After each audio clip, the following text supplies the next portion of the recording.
it's Vicki with Pampered Chef again. I'm now going to help you prepare the pesto tortellini. As you can see, I have my cheese tortellini already in a bag. It's 19 ounces. And we are just going to add the 1 tablespoon of the Pampered Chef garlic oil.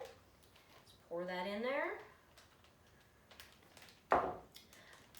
1 zucchini, chopped up, chopped or sliced, whichever you prefer.